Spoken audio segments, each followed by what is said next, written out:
Sizga eng kamida ana shunaqa chiroyli kvartiralar nasib qilsin deb qolamiz. Bizlar yangi obzordamiz. Birlan sizin to'g'risida o'sha mashhur dom, shlagbaumlik domiga kelganmiz. Ikkinchi qavat zavodda etajda 115 metr kvadratlik kvartira bozorga chiqibdi.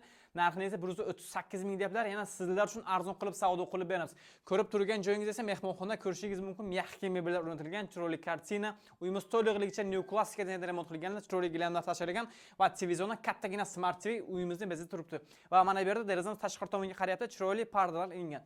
Va mana bu yerda yana bitta xona, mehmonlaringiz kelsa agar bolasi sho'xlik qilsa shu yerga qamab qo'yasizlar.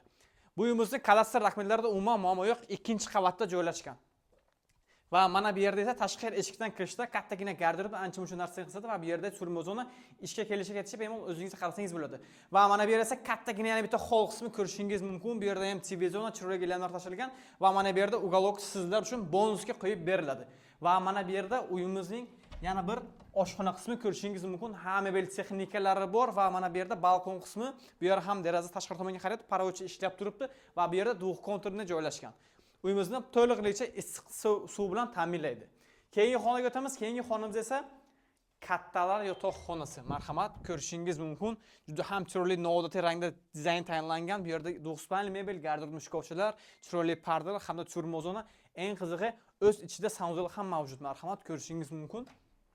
Kechki payt tashqari chiqib bezovta qilib o'tirmaysizlar. Va mana bu yerda yana bitta uyimizning umumiy saunzal joylashgan, ko'rishingiz mumkin. Juda ham katta, bitta baho bering. Hamma sharoiti bor qilib ketilgan. Siranli ham shu yerga qo'yib ketilgan va bu yerda podelka ham bor.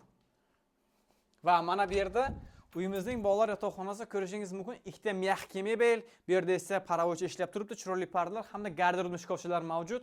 Bu uyimiz kimga qiziq bo'lsa, agar sroshin aloqa qilinglar, sizlar uchun arzon qilib savdo qilib beramiz. Salomat bo'lasizlar.